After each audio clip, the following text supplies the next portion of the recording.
Olá, amigos. Como sempre, agradeço a todos o fato de vocês terem um carinho muito grande pelo meu trabalho, pela minha pessoa.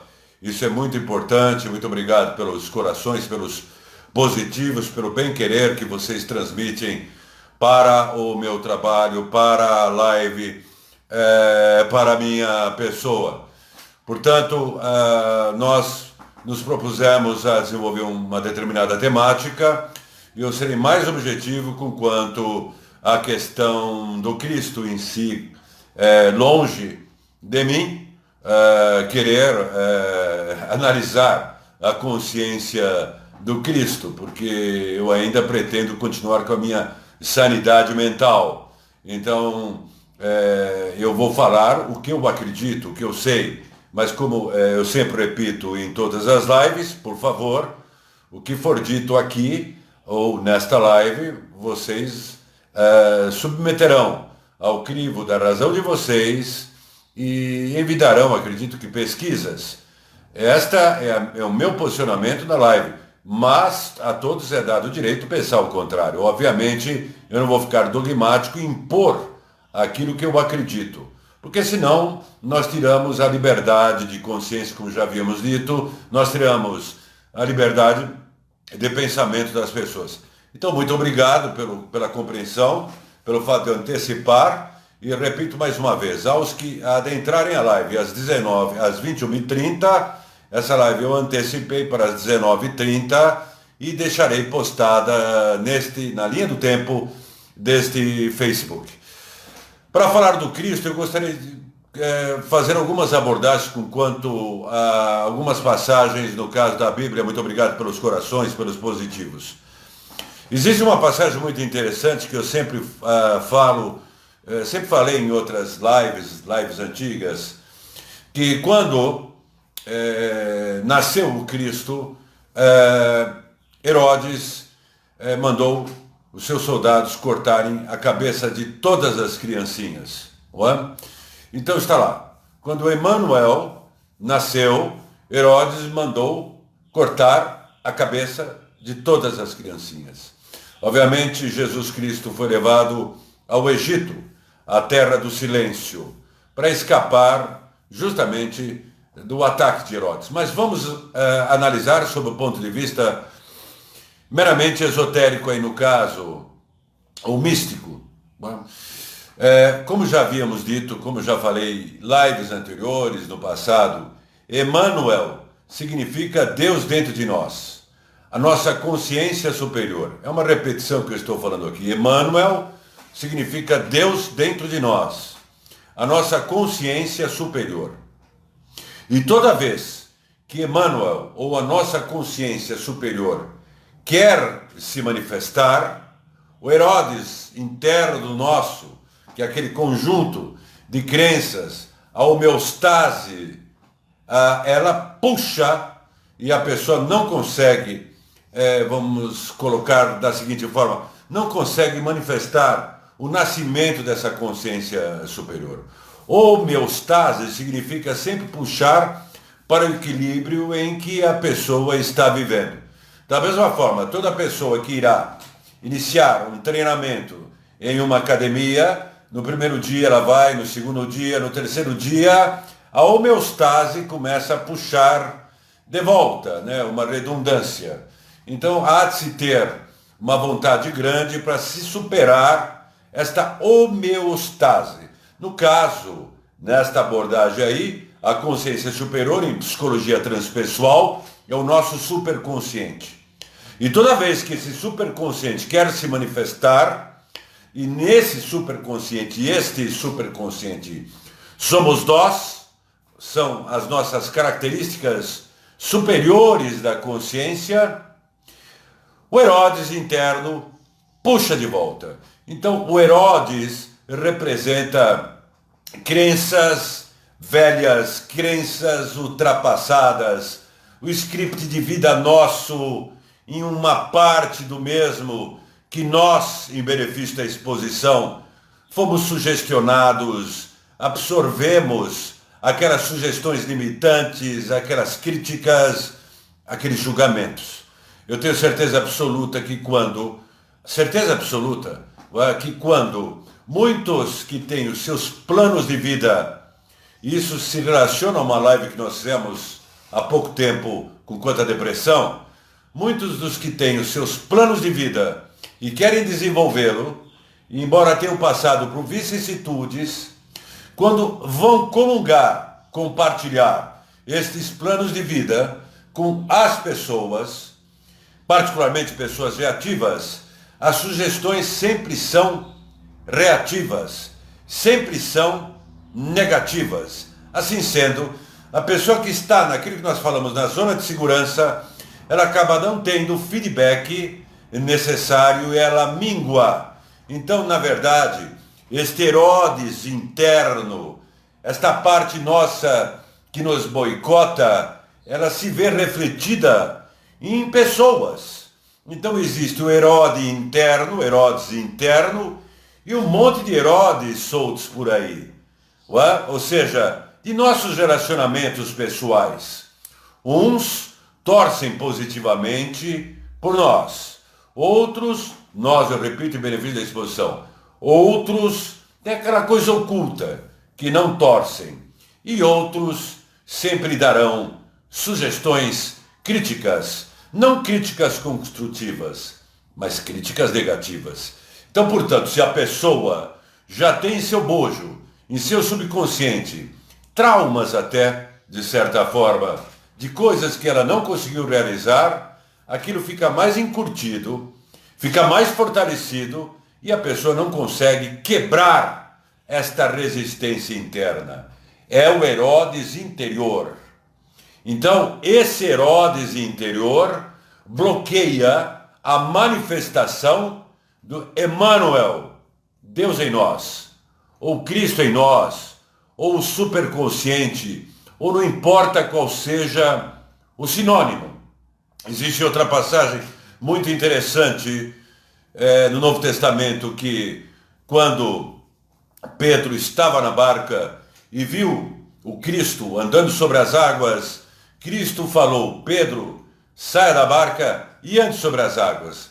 Daí a pouco Pedro começou a ficar inseguro, começou a afundar, e Cristo esticou o braço e falou: homem de pouca fé, por que duvidastes? Tem uma série de interpretações. Eu não vou negar que Cristo andou sobre as águas. Eu não vou negar esse aspecto histórico. Eu acredito nesse aspecto histórico. Mas vamos levar isso mais próximo a nós. O barco representa o nosso corpo físico. Pedro, rocha, representa toda pessoa, homem ou mulher, que quer expandir a sua consciência, que quer ver novos horizontes em sua própria vida, que quer reescrever a sua própria vida. E Cristo representa o mestre interior, o Deus interior, o Emmanuel, que a pessoa tem que confiar. Novamente, voltamos. Confiar em suas atribuições, na atribuição de sua própria consciência superior. O que ocorre é que a pessoa vacila e, obviamente, ela não crê, vamos dizer assim, ela não se entrega. E quando eu digo entregar, não é uma entrega passiva, é algo positivo. Acreditar piamente neste poder. Esperança, como afirmamos outra oportunidade, é algo fundamental para a vida da pessoa. Uma pessoa que não tem esperança, ela está de fato com problemas, os mais variados, e muitas pessoas passam por isso. É normal passar por isso. Mas toda vez que nós vamos empreender um projeto, toda vez que nós vamos desenvolver algo, nós temos esperança. É que a língua é pobre para manifestar, para expressar plenamente o que significa esperança. O esperança é o crer, o esperança é o acreditar. Esperança e fé não dá para se separar. Esperança e fé estão ligadas. Uma coisa é a mesma coisa que a outra. Perfeito? Esperança e fé estão interligadas. Não dá para tirar as duas, cortar as duas. A esperança é a âncora da alma. Se nós olharmos um trecho lá no Antigo Testamento, quando Jacó aprontou lá com o seu pai, me desculpa o termo simples, ele fugiu. Quando ele fugiu, ele ficou com problemas. E aí tem uma parte que é poética. Jacó tinha como cama o solo, a pedra como travesseiro e o céu como cobertor. Ora, isto aqui é uma ressignificação, porque isto, quantas pessoas, eu não digo que aprontaram com seus pais, por favor, não é esse o meu intuito, quantas pessoas estão longe de suas casas ou de seus objetivos, e teoricamente tem um chão, eu estou falando no sentido simbólico, não é?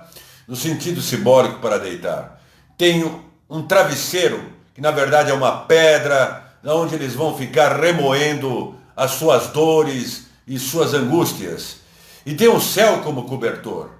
Então tem que ressignificar. Esta parte é importantíssima. Quando Jacó viu a escada, a famosa escada de Jacó, que pode ser interpretada das mais variadas formas, ou sob o ponto de vista extraterrestre, que eu não vou entrar em hipótese alguma nessa live, ou sob o ponto de vista de sonho, ou sobre a verdadeira ligação.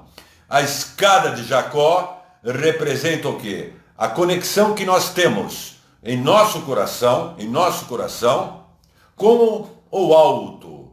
O nosso eu superior, a nossa consciência superior, ela se ancora no coração.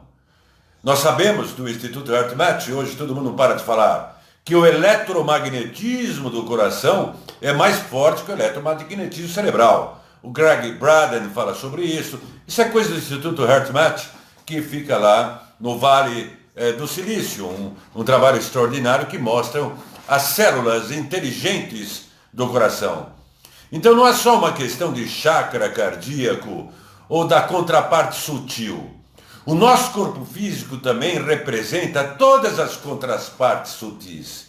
Ao invés, podemos falar de chakra cardíaco, chakra coronário, chakra frontal, mas nós temos o físico.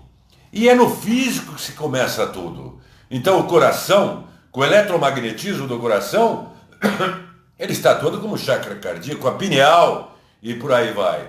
Então, quando o rei Salomão afirmou o ser humano, o homem, é o que ele pensa em seu coração, é fato. É fato.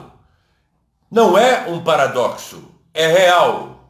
O que de fato nós acreditamos em nosso coração, ou em nossos corações, é aquilo que é verdadeiro para nós.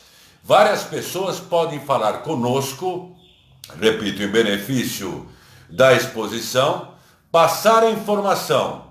De repente vem um impulso, de repente vem uma emoção, perfeito? Vem uma emoção, mas no fundo as pessoas acreditam naquilo que elas sentem no coração. Então, por mais que elas tenham uma emoção através de uma informação importante, que elas possam ter esta emoção através de uma informação importante, se em seus corações elas acreditam de outra forma, não irá mudar.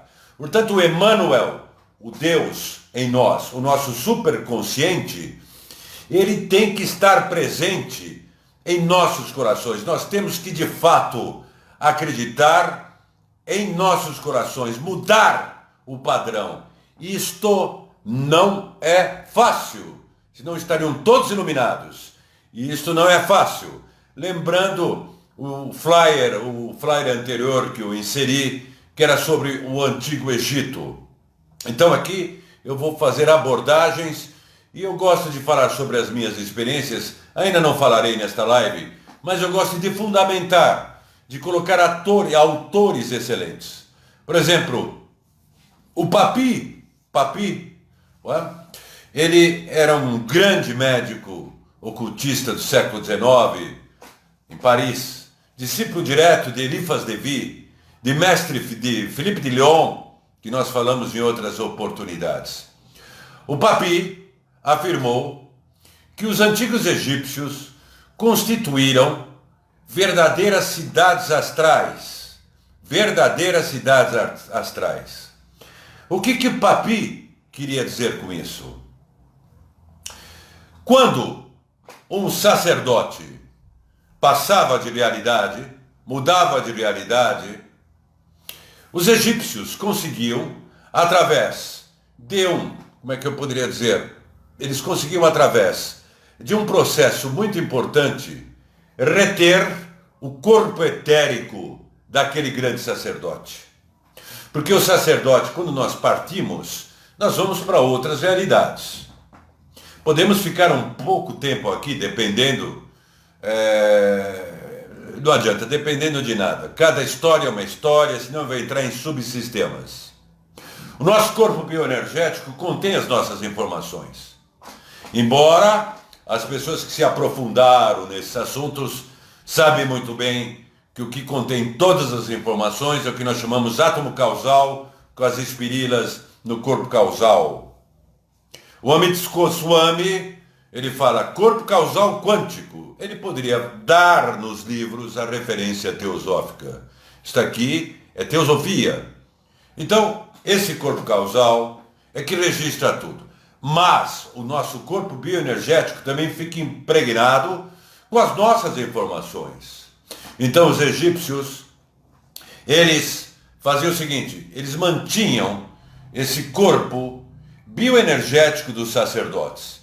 E os sacerdotes sabiam destes procedimentos. Então esse corpo bioenergético funcionava como uma espécie de computador. Assim sendo, quando os indivíduos aqui no plano físico tinham alguma dúvida, ao invés de incomodar, vamos dizer assim, o sacerdote em outra dimensão, eles acessavam o corpo bioenergético. Esse corpo bioenergético funcionava como um computador. Isso que os egípcios conseguiram fazer. E isso daí que o Papi afirma tão bem, de uma outra forma, de uma outra linguagem, seria o quê? O nosso campo morfogenético, o nosso corpo morfogenético, que contém as informações todas nossas. Só que, naquele período, século XIX, não havia essa terminologia voltada para o viés científico. Assim sendo, os egípcios conseguiram fazer coisas extraordinárias,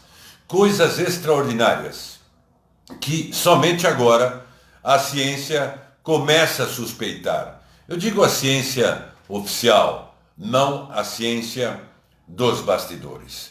Sabemos também sobre o processo que todo indivíduo que adentrava por uma organização que na época era conhecida como Escolas da Vida, lá no Antigo Egito, ele tinha que passar por 4 provas.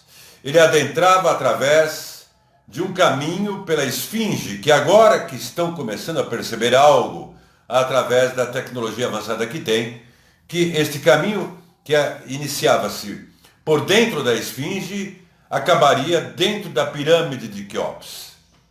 Henri Delville e outros grandes autores do século XIX falavam muito sobre isso. Estão me pautando lá no século XIX e fazendo o arco agora com o século XXI. Assim sendo, o indivíduo, quando adentrava por esse caminho, para entrar nesse processo iniciático, que é deste processo que surgiu o Livro dos Mortos do Antigo Egito. O Livro dos Mortos é um livro de iniciação. Mortos para esta vida comum, renascimento para uma nova vida em vida. O indivíduo, nesse trajeto, se defrontava com grades, colunas, vamos dizer assim, barras incandescentes, que tinham espaço suficiente para ele atravessar. Através de um mecanismo porque ele estava sendo acompanhado sem perceber, quando ele dava o primeiro passo, enfrentava isso e cruzava essas grades incandescentes, ele passava pela primeira prova, a prova do fogo. Ora, a prova do fogo, não só física, mas o elemento fogo representa a mente, que significa convicção, ousadia, coragem. Então ele tinha internalizado este propósito.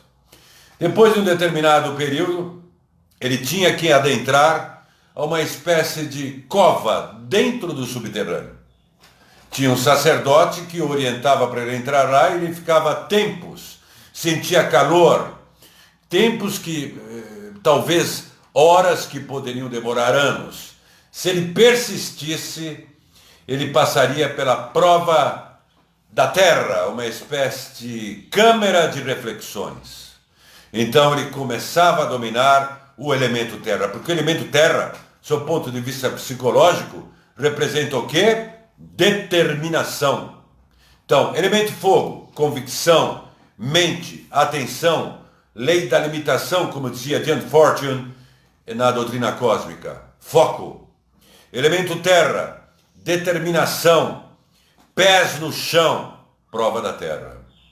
Depois, ele encontrava no subterrâneo um leito habilmente desviado do rio Nilo, no subterrâneo, com grande barulho, com uma massa d'água, mas com grande barulho.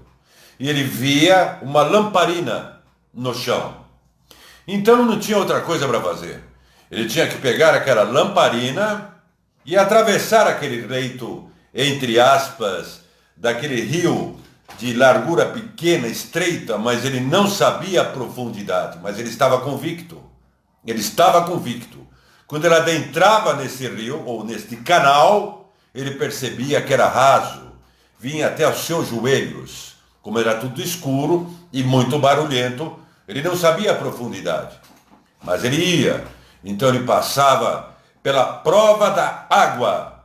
Pela prova da água, apesar do medo, audaciosamente indo em frente. Ou seja, o trabalho nas suas emoções. Fogo, mente, corpo mental. Terra, persistência, determinação, corpo físico. Água, emoções ou corpo astral, como queiram. E ele continuava. Aí ele se deparava com uma espécie, com uma parede, entre aspas, que haviam duas argolas. E nessas duas argolas, como o dispositivo delas induzia-o a puxá-las, a partir do momento que ele colocava a sua lamparina ao lado e puxava aquelas argolas, ele não percebia que ele estava sobre um alçapão. Esse alçapão abria e vinha um vendaval terrível, um barulho terrível, ele tinha que ficar firme ali naquelas argolas. Aí ele passaria pela prova do ar. Tudo isso no sentido físico. Passado por essa prova, aquele compartimento se abria e ele adentraria um caminho que iria levá-lo à Câmara do Rei. Na Câmara do Rei, ele encontraria com os sacerdotes, adentraria no sarcófago e se fazia uma espécie de cadeia ao redor de pessoas, sacerdotes, na Câmara do Rei da Grande Pirâmide, que sempre esteve vazia. O que Heródoto leu, como Heródoto tinha problema visual, sobre a edificação da Grande Pirâmide, na verdade, foi a reforma da Grande Pirâmide, e esse indivíduo deitava, e quando ele deitava num tranco que o sacerdote dava na mão direita dele, ele pulava fora do corpo. Aí ele ficava 3 dias e 3 noites fora do corpo. E fora do corpo, ele teria que passar por grandes massas d'água, pegar fogo, entrar em algum lugar que estava com fogo. Ele tinha que ir a grandes altitudes. Ele tinha que passar por essas provas fora do corpo para ver que os elementos físicos não afetariam-no em nada. Além do que, ele tinha que descer a determinados, vamos dizer assim, dimensões mais densas para lidar com pessoas que ali estavam e tentar, não digo doutriná-las, mas conscientizá-las. No final da terceira noite, como já havíamos dito em outras oportunidades, o corpo físico dele era levado na face leste da pirâmide, atado a uma cruz, e nos primeiros raios do sol que incidiam sobre o corpo dele, ele voltava ao corpo físico. Então, de fato, ele era nascido 2 vezes. Hoje, todos esses processos nos afetam no sentido psicológico. As provas hoje do fogo, da terra, da água e do ar nos pegam no sentido psicológico. As nossas emoções perante essa vida, os nossos pensamentos, a nossa determinação, o foco, enfim. Isso, as provas da vida. A vida hoje é uma grande escola iniciática. É uma grande escola iniciática. Se nós olharmos a Grande Pirâmide, a partir do momento sob o ápice dela, ela não tem 4 faces, ela tem 8 faces, num determinado período. Da mesma forma que a base da pirâmide é quadrada, este quadrado representa o quê? A nossa personalidade, ou em outras palavras, nosso corpo físico, etérico, astral e mental, quadrado. O triângulo representa esta consciência superior, 3 com mais 4 dá 7. A Grande Pirâmide, quando é multifacetada, quando cruza o Sol num determinado período do ano, aparece 8 faces. Portanto, mesmo a nossa superconsciência indica que está em desenvolvimento, que é o que nós falamos anteriormente sobre o self. Perfeito. Pois bem, com o advento do Cristo, tudo isso que nós vimos ocorrer, Cristo atuou nos planos internos. Cristo deu continuidade ao trabalho de Zaratustra. Cristo deu continuidade ao trabalho de Krishna. Cristo deu continuidade ao trabalho de Moisés, a de Abraão. Cristo era mantido, vamos dizer assim, o corpo dele, ele todo, pelos essênios, os curadores. Com o advento do Cristo, todo esse procedimento foi mudado.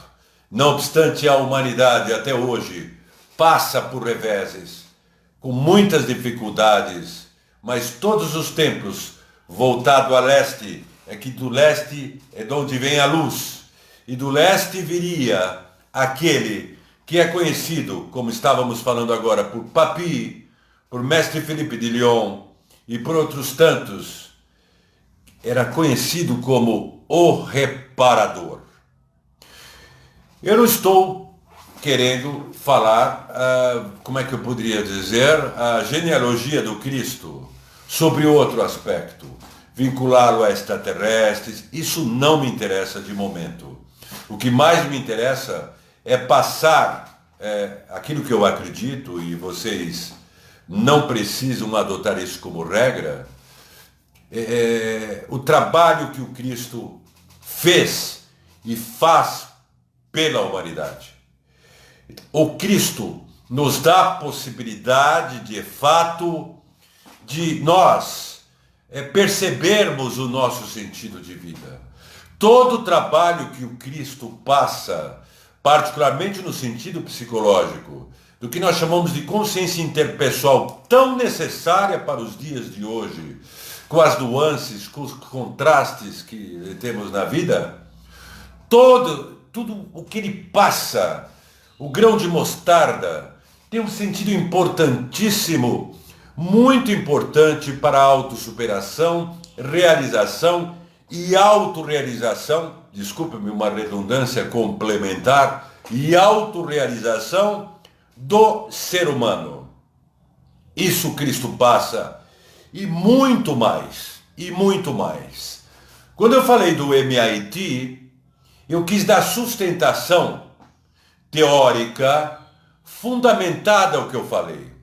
Eu poderia aqui desenvolver e falar, sem mostrar as fontes. Eu acho muito importante nessa vida que, se nós conseguirmos mostrar fontes, tanto melhor. Melhor para quem assiste, melhor para quem passa, porque é mais seguro. Tá fato dado ao descalabro, ao desvario que nós percebemos hoje em dia. Esta matéria do MIT é extraordinária e me lembrou Max Handel. Max Handel, como nós falamos em outras oportunidades, é um ser iluminado,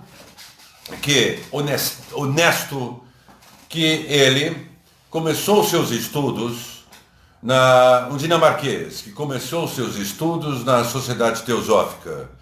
Depois ele se afastou, ele e o Rudolf Steiner, e ele fundou a Fraternidade Rosacruciana, a Fraternidade Rosa Cruz, com sede em Oceanside.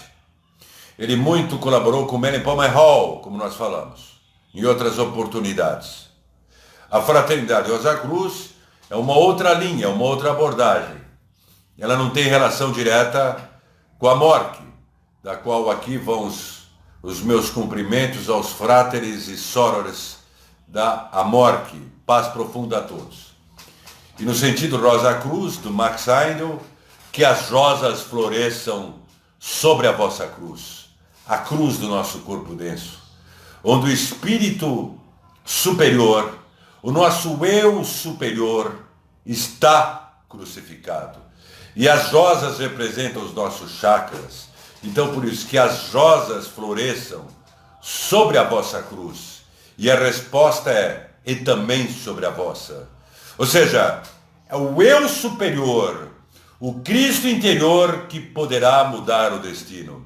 É o Cristo interior que nunca será identificado em um tema astral, correto? É tema astral, não mapa astral. Mas tudo bem. Este mapa, este eu superior, nunca será localizado no mapa, porque não depende apenas das circunstâncias cartesianas, não obstante estas circunstâncias sejam importantes. Assim sendo, Max Heindel, num determinado momento de uma obra, lembre-se que em outra live eu falei, cada autor tem uma visão peculiar, não obstante as suas experiências.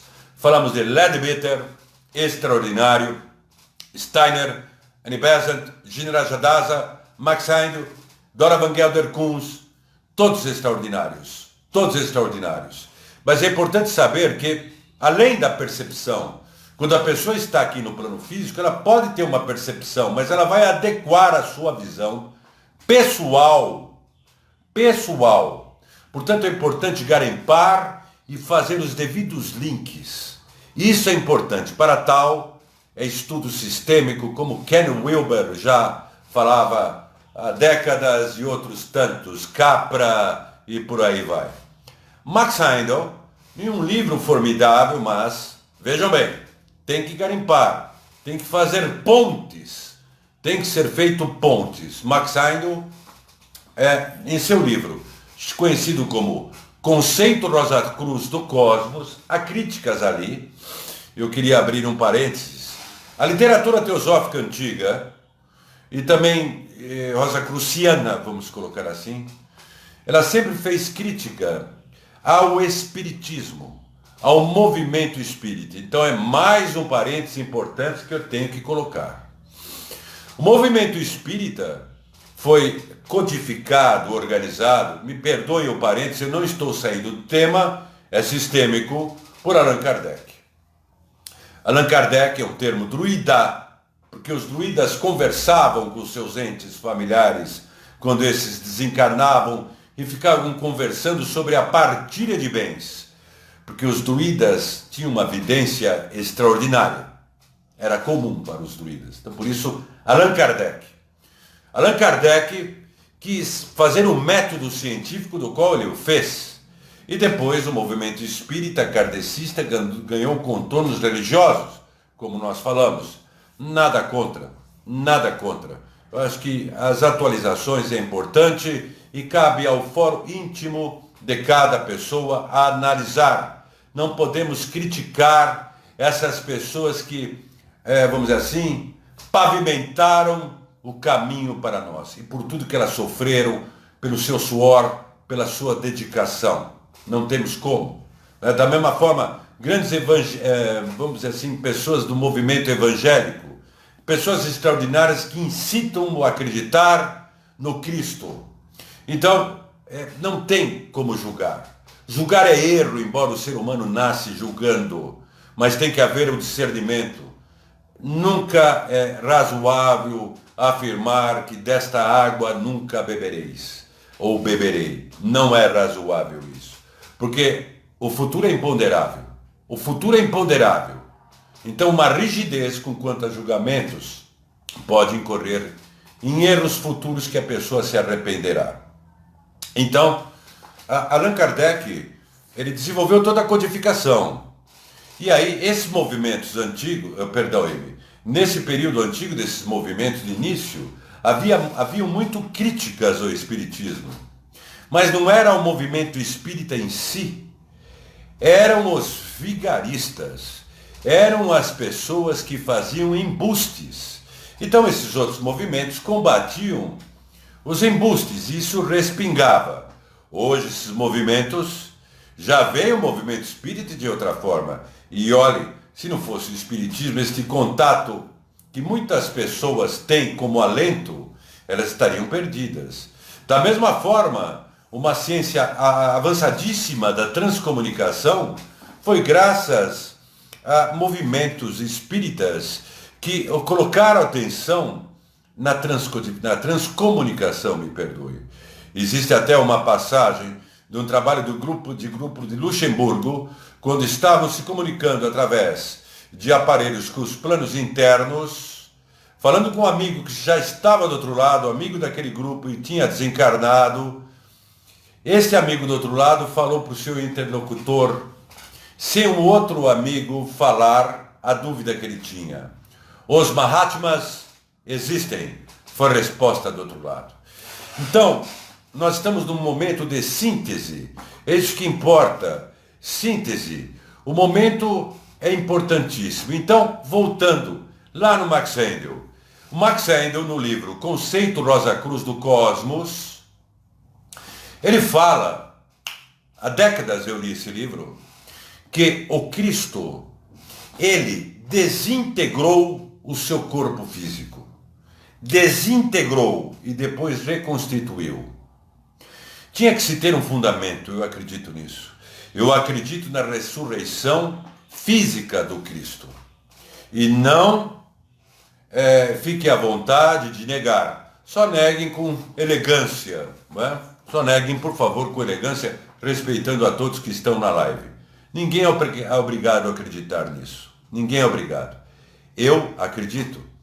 Eu sei, para mim, para minha própria pessoa. Quando Max Handel falou que o Cristo desintegrou o corpo físico dele e depois reintegrou-o, aí eu muito analisei sobre isso na minha vida toda. E aí veio o MIT. E eu quero comprovar, perdoe-me, comprovar o que fundamenta este acreditar meu e de muitos. Para tanto, eu tenho que apresentar a fonte. Muitas pessoas falam para mim, não mostrem as suas fontes, porque as outras pessoas poderão aproveitá-las nos outros cursos delas. Eu não estou preocupado com isso, porque os meus cursos, quando eu realizo, claro, baseado em tudo que eu estudei e baseado também nas minhas experiências internas, então de fato eu não estou preocupado com isso. Eu quero agregar. Então, portanto, eu indico a vocês esse livro. Faz tempo que eu comprei esse livro, que eu adquiri. É A Física do Cristianismo. Vai sair ao contrário aí. A Física do Cristianismo. A Física do Cristianismo. Antigos mistérios da religião cristã revelados pela ciência moderna. Editora Cultrix, de Frank J. Tipler. Frank J. Tipler está aqui. Formou-se em física no Massachusetts Institute of Technology, Instituto de Tecnologia de Massachusetts. E se doutorou em relatividade geral global na Universidade de Maryland. É professor de física matemática da Universidade de Tulane. Mora em New Orleans, Louisiana, na bela cidade à beira do Mississippi. Poderia ler um trecho aqui desse livro? Ok? Então está aqui para fundamentar. Eu gosto de dar fontes. Eu não vou falar que eu canalizei. Nada contra quem canaliza, mas as canalizações, que na verdade são um termo sofisticado de mediunidade, de inspiração. É um termo sofisticado. Tem canalizações de fato sérias, mas tem canalizações que é um embuste total, que as pessoas parecem que andam com tubos na cabeça. Canalizações redundantes não são canalizações. Falar para todos que, ó vós sois luzes, ó vós, depende de vós a redenção deste mundo, isso não é uma canalização. As verdadeiras canalizações ou mediunidade de inspiração, elas vêm com soluções e com parâmetros pragmáticos, não redundâncias. Não redundâncias. Assim sendo, eu lerei uma parte aqui. A desmaterialização pode ser realizada pelo tunelamento quântico eletrofraco. Então isso é um termo de física, mas física fundamentada, não o quantismo que se espalha por aí, que viola a conservação do número bariônico e a do número leptônico. Leptônicos são leptons. Leptons são partículas subatômicas oriundas do nosso corpo físico. Então, na psicometria a pessoa pode pegar um determinado objeto e ler, não apenas pelo campo mórfico que está ao redor do objeto, mas pelos leptons que guardam todas as informações naquele corpo, naquele material. Leptons contêm partículas de informações com quanto aquele corpo, assim como nós temos os leptons. As múmias, elas transmitem até hoje leptons. Então, um paranormal ele pode perceber, vamos dizer assim, informações daquelas partículas subatômicas. É importante que se frise isso. A reação-chave seria próton mais próton. Não preciso entender isso. Tem fórmulas aqui, modelos matemáticos que eu não vou discorrer. Próton mais próton, elétron resulta... a reação-chave seria próton mais elétron, resulta em neutrino mais antineutrino, os neutrinos. Isso converteria toda a matéria do corpo de Jesus em neutrinos, que interagiriam tão fracamente com a matéria que uma pessoa que estivesse em um quarto com Jesus o veria desaparecer. Entre parênteses, se a matéria de um corpo humano fosse convertida em fótons em vez de neutrinos, o pessoal chuta muito, não? Tudo bem, energia fotônica, quanto é importante. Nós somos luz, energia fotônica, sim, potencialmente. Mas se todo o nosso corpo for convertido em fótons, como se diz por aí, eu vou ler o que acontece. Eu poderia falar sem a base de um físico, mas eu vou ler o que um físico do MIT afirma.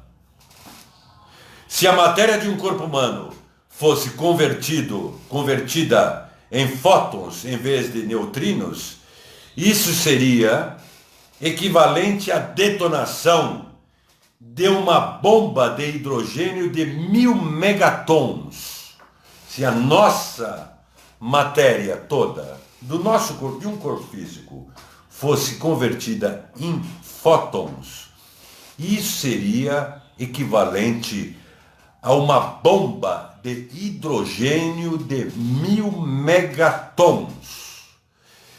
Importante se lembrar que a bomba atômica é apenas um gatilho de uma bomba H. Então vejam o poder que existe dentro do nosso corpo físico. Isso daqui não sou eu que estou falando, é um físico do MIT. Então notem, quando Cristo afirmava, se tiveres fé do tamanho de um grão de mostarda, o que é fé para valer, não é fácil, ele também, para o cientista, isso não está aqui no livro, isso sou eu, para o cientista, para o filósofo da ciência, nós vamos encontrar uma outra coisa ali. O potencial atômico que existe dentro de um grão de mostarda. Assim como o potencial em joules que existe em nosso corpo físico. Então, se nós convertêssemos o nosso corpo físico em pura energia fotônica, e ocasionaria uma detonação de uma bomba de hidrogênio de 1000 megatons.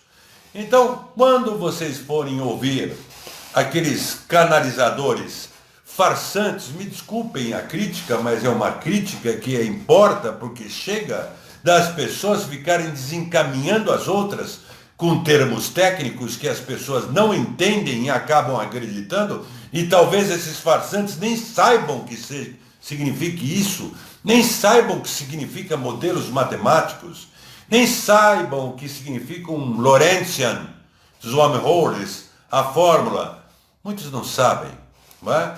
Então, se falarem, convertam o seu corpo em luz, vocês acabam com boa parte do continente, porque isso equivale a uma detonação de uma bomba de hidrogênio de 1000 megatons. Agora, o que mais importa é mostrar o poder atômico que reside no nosso corpo físico. Eu não estou inventando nada. Não estou inventando absolutamente nada. Continuemos com isso. Então, repetindo. Se a matéria de um corpo humano fosse convertida em fótons em vez de neutrinos, isso seria equivalente à detonação de uma bomba de hidrogênio de 1000 megatons, supondo que Jesus pesasse cerca de 81 quilos. As pessoas da Judéia notariam isso, embora os discípulos não, pois eles seriam vaporizados. A reversão do processo produziria a materialização, aparentemente a partir do nada. A ressurreição é, deste modo, apenas um exemplo da primeira desmaterialização do corpo morto de Jesus, seguida pela materialização de um corpo vivo. Em outras palavras, a ressurreição é um processo profundamente diferente da mera ressuscitação de um cadáver. Então, na realidade, Cristo atuou nos neutrinos. Douglas Baker, um grande médico do Reino Unido, extraordinário, que fez um trabalho independente, de linha teosófica, lançou livros incríveis. Infelizmente, poucos livros dos Douglas Baker, 2, eu acho, 3, foram publicados em português, a maioria hoje estão fora de catálogo. Mas na Inglaterra, para quem um dia puder ir na Watkins Book, Watkins Book é uma livraria que no final do século XIX foi fundada pelo Sr. Watkins.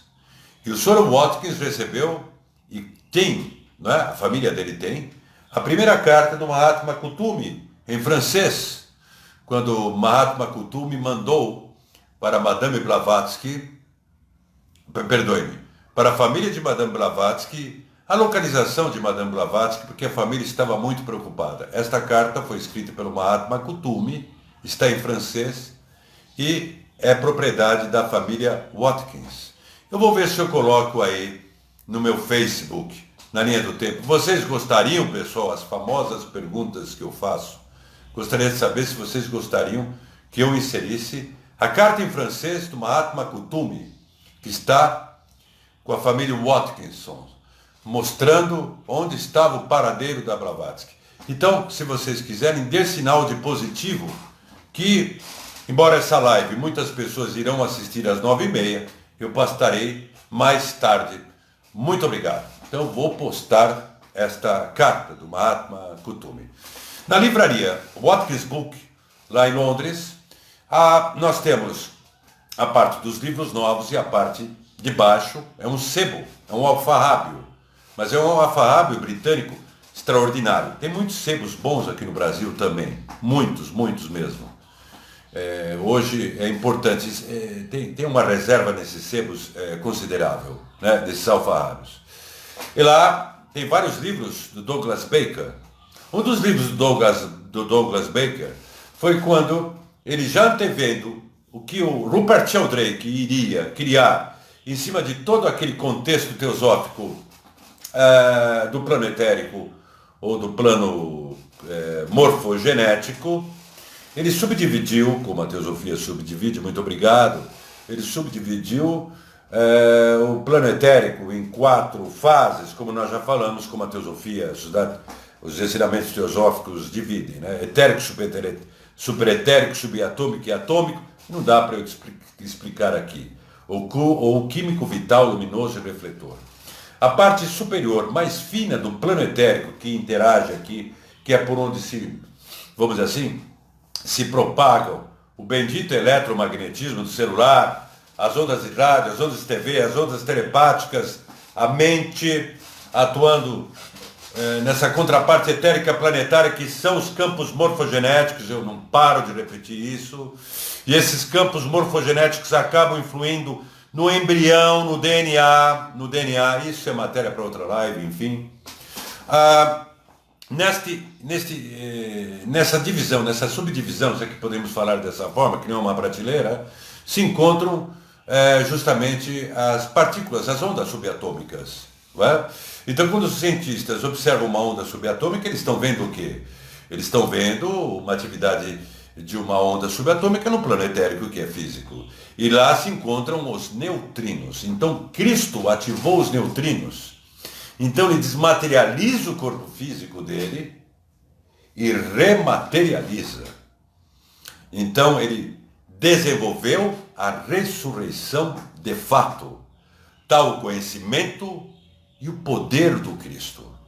Quando Max Heindel falou sobre isso, e depois veio o MIT e outros tantos, eu posso ter as minhas experiências suprapsíquicas, mas eu não vou falar para vocês, não vou enganar vocês, que eu falo com Cristo, ou que eu recuei lá para ver. Eu tenho que ser o quê? Honesto. Tem que ser honesto, eu posso falar daquilo que eu vivencio. Mas esses argumentos são muito importantes e eu creio neles, eu sei sobre eles. Portanto, o Max Heindel, ao afirmar isso, e esses estudos do MIT, endossam o sudário de Turim. Embora o Santo Sudário, eu sei que as pessoas vão colocar uma série de links, que o Santo Sudário foi falso, que o Santo Sudário a partir de 1300 e pouco, tem várias teses, várias pesquisas. Pesquisas que muitos acham que foi da Idade Média, porque ele foi manipulado. Então, pega características da Idade Média, não é?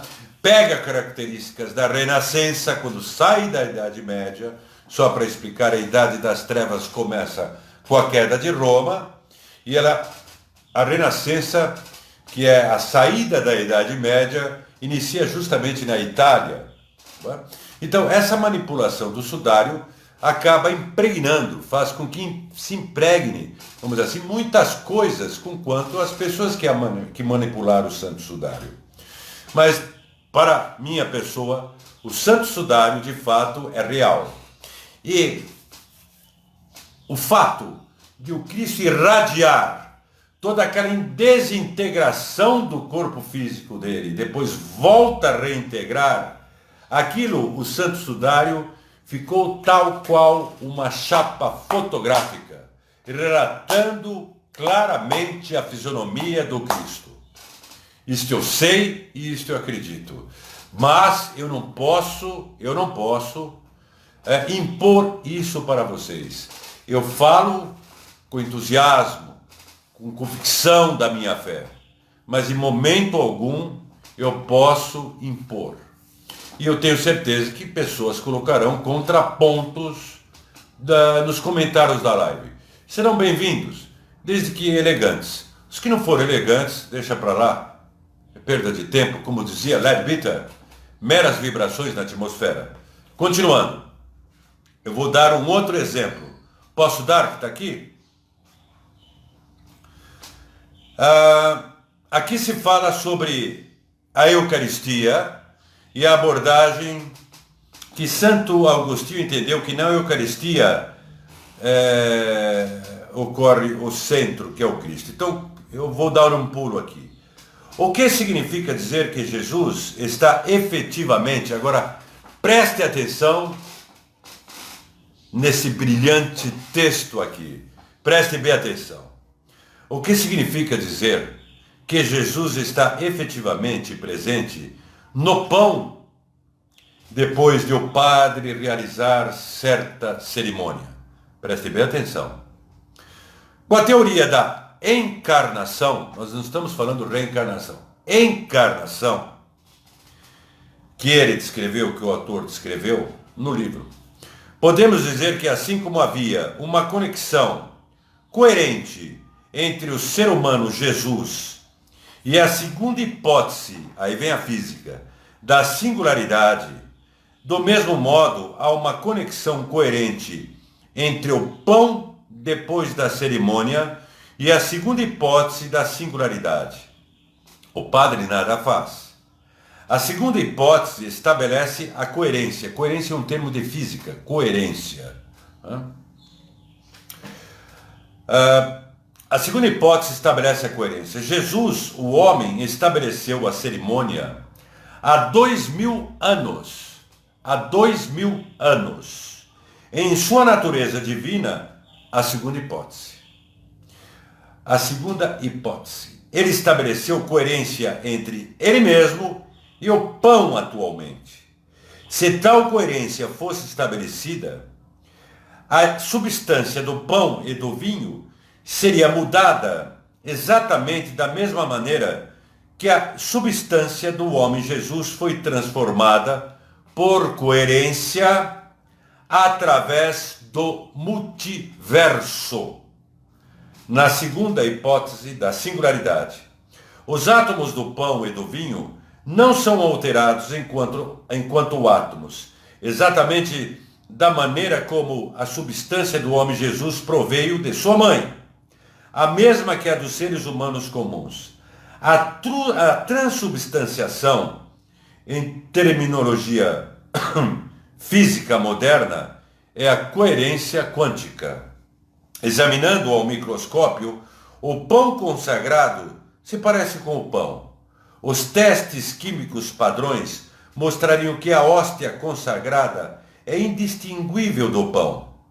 O pão consagrado, sob a teoria da presença real, desenvolvida aqui, difere do pão, somente pelo fato de se encontrar em um estado quântico coerente com a segunda hipótese da singularidade.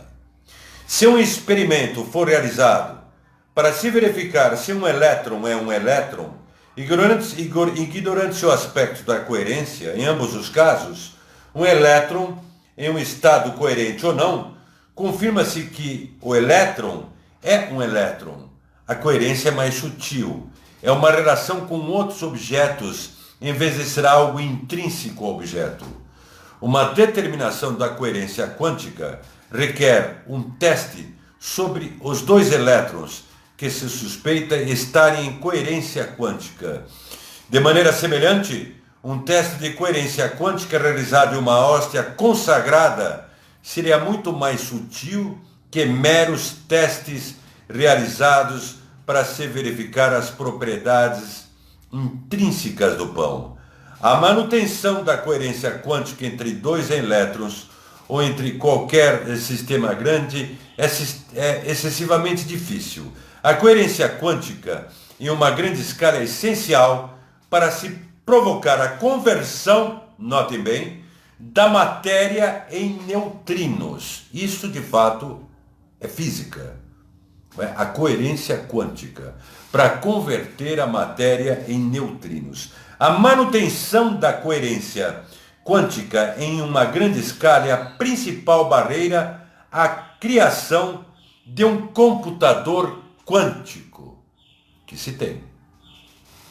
Se um elétron de um par de elétrons em um estado coerente interage com o ambiente externo, a coerência se perde. O que é diferente na presença real é a ação da segunda hipótese da singularidade, ou hipóstase. Eu estou falando de hipótese para facilitar, mas o termo é hipóstase, com H, da singularidade. É essa ação que pode manter a coerência contra o ambiente externo, a hóstia. Se duas moléculas de hóstia estiverem em um estado coerente, a informação sobre uma delas fornecerá informação sobre a outra. Esse não seria o caso se duas moléculas não estivessem em um estado coerente.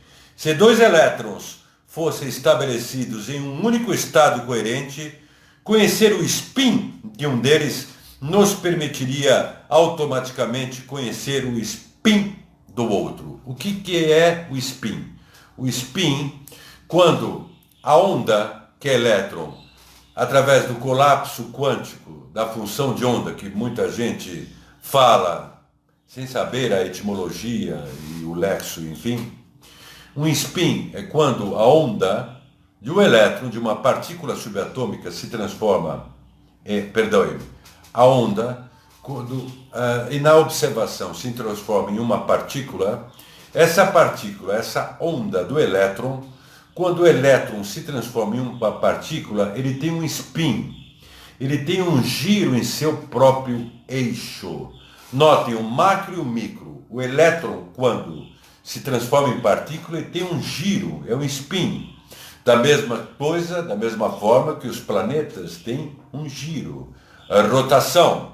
Entendo a relação extraordinária entre o macro e o micro e o macro, lembrando Hermes Trismegistus. A teoria da encarnação desenvolvida aqui não especifica em que estado coerente o material da hóstia estaria.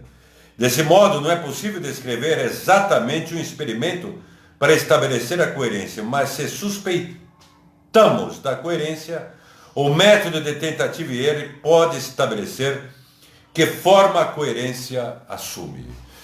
Portanto, eu não vou me aprofundar aqui, eu quis apenas mostrar em adequações de palavra o poder do Cristo em materializar o seu corpo físico, e daí vem a ressurreição.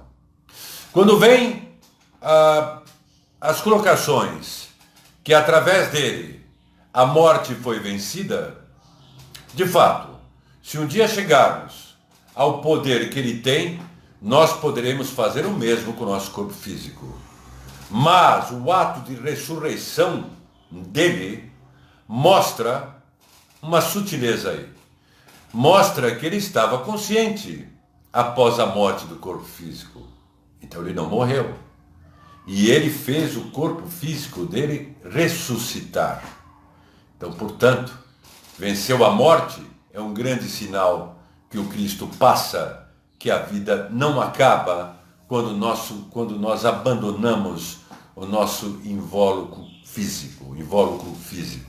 Porém, o mais importante aí é a ativação que ele faz nos neutrinos e ao mesmo tempo mostrando sobre a característica da física. Se nós transformássemos todo o nosso corpo físico em energia fotônica, o nosso corpo físico seria uma explosão proporcional a uma bomba de hidrogênio de 1000 megatons. Então, notem bem, em todo o ensinamento do Cristo, em todas as passagens, por olhar crítico científico, se mostra muito com quanto aos aspectos subatômicos, aos multiversos, que pode se oferir ao ler as Sagradas Escrituras. Da mesma forma que tudo isso é muito notado no Bhagavad Gita, no Mahabharata, nos Vedas, também nas Sagradas Escrituras. E não poderia ser diferente. Ele nos passa a mensagem que de fato nós somos imortais, porque ele o é, só que ele ressuscitou. Ele fez com que o físico se materializasse. As transubstanciações, o transformar água e vinho, as curas, mostravam um poder imenso. E este poder imenso, ele aponta para o Emmanuel, como está lá no Novo Testamento, particularmente em Mateus. O Emmanuel em nós. Este Emmanuel, se nós conseguirmos vencer esse Herodes, esta homeostase, quanto poder poderemos ter de modificar as nossas vidas, poder desse porte em uma outra proporção. E quanto poder teremos de modificar as vidas do próximo para melhor. Portanto, há muita coisa nas passagens do Cristo. Ainda afirmando, para quem gosta do tema, sobre as iniciações, e eu falei na última live, com a própria vinda, ele abriu a possibilidade das iniciações. Sofremos, temos os testes de vida, temos os testes. Mas hoje, a própria vida, como havíamos dito, já é uma grande escola iniciática, cheia de testes, como estamos vendo atualmente. Ela nos treina. Mas a fé em Cristo, e eu não posso impor aqui uma visão religiosa, mas uma visão mais ampla, como continuidade a todos os avatares, e ao mesmo tempo, como endosso a tudo que os outros avatares afirmaram, e que a possibilidade de mudança do destino, tal como ele fez na ressurreição de seu próprio corpo físico, nós podemos ressurgir a nossa vida. Nós podemos renascer em vida. Fazer ressurgir a nossa vida. Pensemos sobre isso. Pensemos no tamanho do grão de mostarda. Pensemos em tudo isso que foi implicado, que foi colocado desde o início da live. De Papi, falando sobre os egípcios, de Mestre Philippe de Lyon, de Max Handel, de Blavatsky, do Sr. Watkins Book, da caligrafia do Kuthumi avisando. Imagina que as cartas dos Mahatmas, como nós falamos, os escritos eram dentro do papel. Há um documentário que várias vezes eu coloquei na linha de tempo do meu Face. Imagine um Cristo. Como Cristo, a consciência dele é não local. Qualquer um pode ter a experiência com o Cristo. Porque a consciência dele é não local. Não dá para se mensurar o que significa a proporção e o poder da consciência do Cristo. Qualquer pessoa individualmente pode ter a experiência de contato com a consciência do Cristo. O Cristo, de todos os avatares, é o único que pode manifestar-se individualmente e a pessoa da qual ela se relaciona, vai se relacionar, a pessoa que se relacionará com essa experiência com o próprio Cristo, ele é o único capaz de fazer com que essa pessoa se sinta a única no mundo. Tal poder que ele tem, O Cristo está presente mais do que nunca na vida deste planeta. O retorno dele, de que forma se dará, está relacionado aos aspectos mais fechados da iniciação. E os que falam como ele irá voltar, podem errar muito. Existe a colocação de Rudolf Steiner, que o Cristo já está em contato, vamos dizer assim, com seus discípulos, enfim, não importa, com as pessoas que querem atuar no mundo, melhorar o mundo, no plano etérico, no plano sutil. E assim, outras linhas. Mas fisicamente, isso ninguém sabe. Ninguém sabe. Eu não posso impor a vocês acreditar no que eu estou falando. Mas ele mesmo afirmou, se falar que eu estou lá, ou lá, não acreditem. Isto e o como, ninguém sabe. Ninguém sabe. E ainda bem que ninguém sabe. Como afirmava Eliphas Levi no livro O Grande Arcano, mostrar a luz aos pássaros à noite é cegá-los. Isso ninguém sabe. Assim sendo, a hóstia, para os que são católicos, ela está impregnada com o eletromagnetismo dos campos morfogenéticos da igreja, de tantas missas e missas que serem, tantas eucaristias que foram realizadas. Então, os católicos, ao tomarem a hóstia, pense nisso. E pense nesse poder regenerador. Da mesma forma que o Cristo utilizou os neutrinos, por que não? Nós não poderemos, não digo que na mesma proporção dele, regenerar justamente o nosso corpo físico. Regenerar o mais importante de tudo, o nosso subconsciente, que é lá que está o Herodes, é lá que está aquele que quer cortar a cabeça de Emmanuel, a nossa consciência superior. Então podemos sim regenerar o que está em nosso subconsciente, e Cristo passou-nos a fórmula. Passou-nos a fórmula bem objetivamente, bem claramente. E o que poderemos perder em crer nisso, em tentar internalizar isso? Não vamos perder nada. Vamos sair muito fortalecidos e vamos seguir aquilo que Maurice Nicoll havia afirmado em um livro extraordinário chamado O Novo Homem. Maurice Nicoll foi discípulo entre aspas, de Ouspensky e de Gurdjieff. Ouspensky deu continuidade em paralelo ao trabalho de Gurdjieff. Um dos trabalhos extraordinários de Pedro Ouspensky foi Fragmentos de Ensinamento Desconhecido. Mas, na verdade, tudo começou com Gurdjieff. Tudo começou com Gurdjieff. Gurdjieff entrou em contato com a fraternidade de Sarmung, no antigo Afeganistão. Entrou em contato com os verdadeiros sufis. Os verdadeiros sufis. Os sufis nunca foram de meias palavras. Eles nunca tiveram paciência.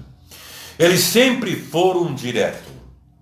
E no cerne dos sufis e da própria filosofia de Gurdjieff, o ponto principal é o Cristo. Muitos não falam sobre isso. Gurdjieff e também Ouspensky, num livro extraordinário, fininho, Psicologia da Possível Evolução do Homem, e Gurdjieff, entre tantos livros extraordinários, ele afirmava que o homem, o ser humano, está dormindo. É o que vemos por aí. É o que vemos por aí. Eu vou dar um exemplo. Consciência de sono. A pessoa está dormindo. Consciência de vigília. Pouco difere da consciência de sono. E por quê? Não obstante, as pessoas têm competências e fazem acontecer. Têm competências, desenvolveram, óbvio, as competências. Então elas são conscientes daquele ponto. Mas por que difere pouco da consciência de sono? E Gurdjieff afirma que a consciência de vigília difere pouco o que o ser humano está dormindo. Porque a maioria vive num padrão robótico. Repete, repete, repete. Se eu falar, ou se vocês falarem qualquer coisa a esmo por aí, mesmo não dando fundamento, as pessoas acreditarão e repetirão, sem fundamento algum. Percebam hoje em dia como as redes sociais estão infestadas de manifestações robóticas. É uma repetição carregada de emoções negativas, tóxicas, eletromagnetismo tóxico. É o tempo inteiro aquela repetição. Oriunda até, o que deixa impossível não se espantar, de pessoas, eu vou utilizar espiritualistas em termos genéricos, hein? Pode ser espírita, teosofista, pode ser, não importa o que seja, que falam tanto em amor incondicional, com ódio virulento. As pessoas, os conscientes, eles podem identificar algo de errado e apontar, mas a perpetuação de um ódio virulento, apontem com base, apontem com parâmetros corretos, com conhecimento, com etimologia, com conhecimento do léxico, até com escatologia, mas é uma repetição total. Se vocês notarem, o que deixa mais perplexos é que grandes canalizadores, que conversam até com os multiversos, em um discurso de ódio, e se vocês perguntarem para esses pseudos, existem os sérios, existem os grandes canalizadores sérios, os grandes médios sérios, mas se vocês perguntarem para esses pseudos, e não precisa ser só os pseudos, o rótulo de espiritualista, o que significa a sintaxe de determinadas coisas, eles não conseguirão responder. Eles só repetem e aproveitam o que se chama uma turbulência em sistemas sociais do mundo inteiro e continuam repetindo ao seu bel prazer, de acordo com a sua predileção egoísta. Egoísta. Mas não é aquele ego que tem problemas no superego, que tem problemas no alter ego, que parece que tem problemas com a sua só própria sombra. Enquanto eles denigrem o próximo, enquanto com aqueles discursos que eles nem sabem o que é um grupo social, o que é um sistema social, eles não têm noção de antropologia e deveriam ter, né? Todo espiritualista deveria ter noções de antropologia, de sociologia, de história. Imagine que tem muitos espiritualistas que pensam que iluminismo é algo místico. O iluminismo até foi muito acentuado por Auguste Comte, positivismo, que é completamente a parte de algo místico, para vocês verem como essas pessoas estão defasadas. E tem aqueles que sim, que são cultos, espiritualistas cultos, mas de um discurso eivado de ódio, de uma repetição constante. São paradoxos ambulantes. Eu sou um paradoxo, todo mundo é um paradoxo, mas o paradoxo na reincidência da virulência, na verdade eles estão brigando com a sombra deles. Então quando vocês notarem esse aspecto reiterado de ódio nas redes sociais, uma coisa é as pessoas terem a devida liberdade de expressão, identificar os erros que elas possam achar que são erros. Outra coisa é a rede social ser constantemente retroalimentada. O que é uma retroalimentação? Nós temos um processo. Entra, é processado, sai e volta.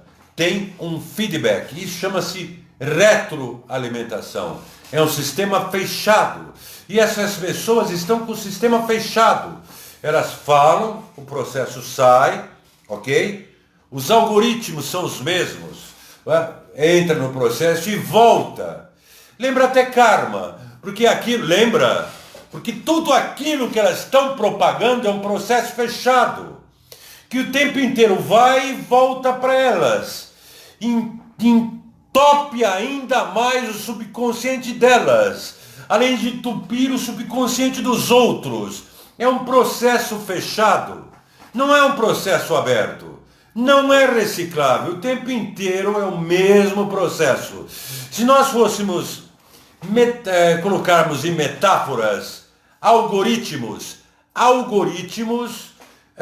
por que, por exemplo, determinados programas e celulares, não vou dizer o nome aqui, são mais difíceis de quebrar? Porque não se quebra os algoritmos que foram colocados, vamos dizer assim, nos programas, são difíceis de quebrar. Perfeito?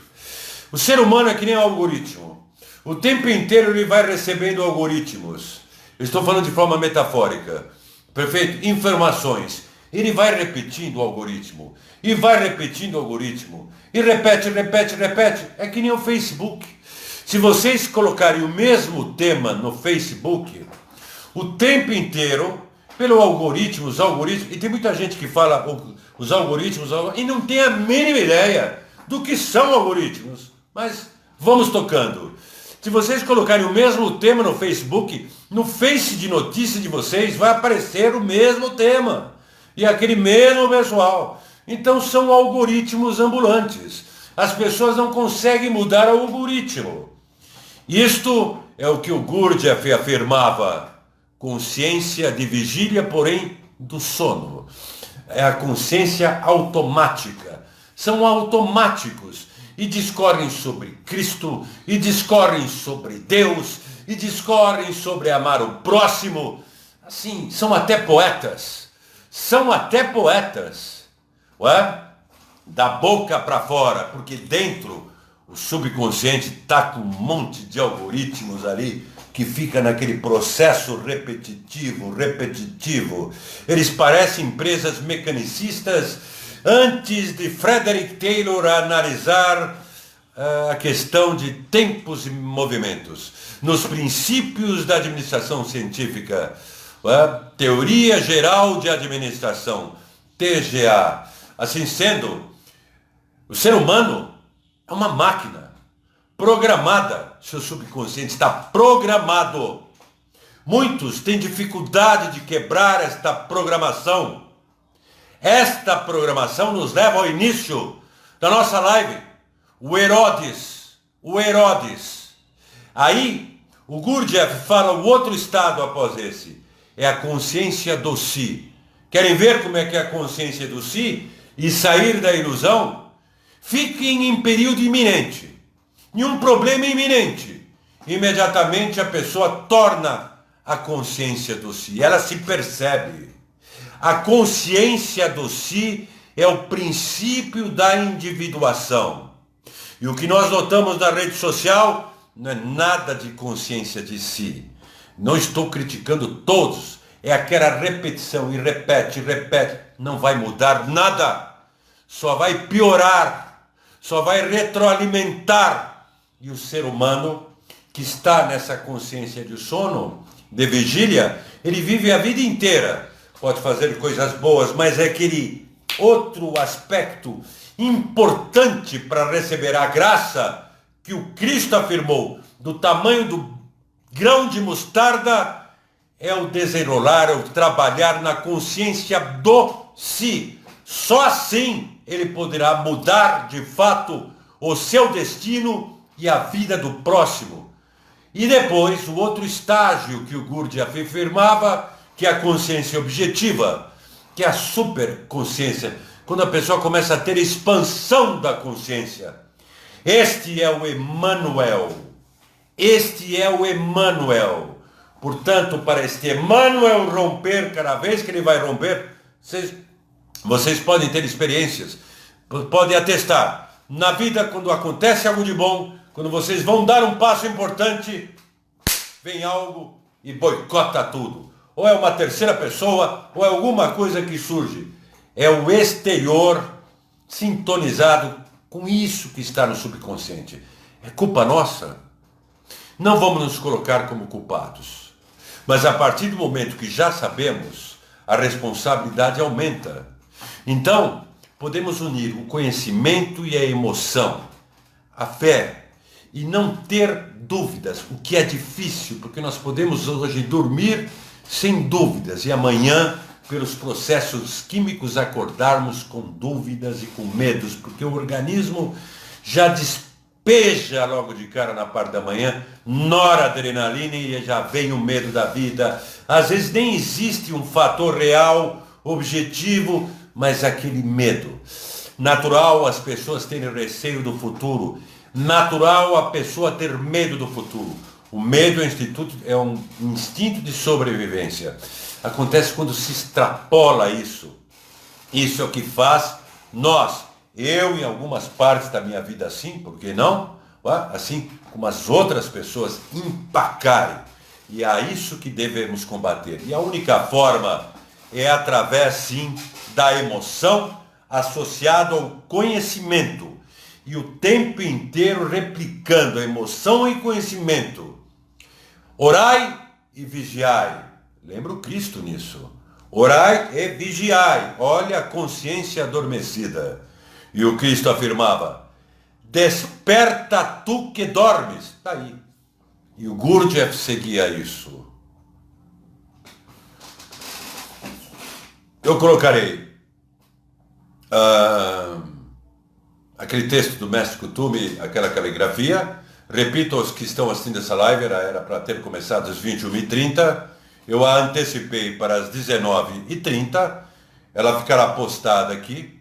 Solicito, se possível, eu sei que todos estão fazendo isso, se puderem compartilhar o meu canal, é importante para a minha pessoa, é importante para o meu trabalho, se inscreverem no canal. A ideia é passarmos vídeos. Ultimamente os vídeos têm sido de amplo espectro, mas na realidade eu quero pontuar vídeos mais objetivos com quanto à natureza humana. Eu pretendo em breve também, peço licença a todos, divulgar um curso que eu pretendo realizar, mas presencial ainda. Peço licença a todos.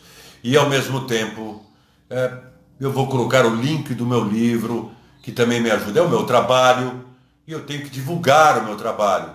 Mas sempre nós nos pautamos em divulgar o trabalho bem fundamentado. Portanto, que eu estou mostrando esses livros para um estímulo à pesquisa de vocês, mas não quero, em hipótese alguma, impor isso. Respeitar o meu trabalho, sim, mas impor o que eu acredito que eu sei não é lícito. Não é lícito. Eu agradeço a todos, o meu muito obrigado, e esta live ficará postada na linha de tempo deste Facebook. Muito obrigado.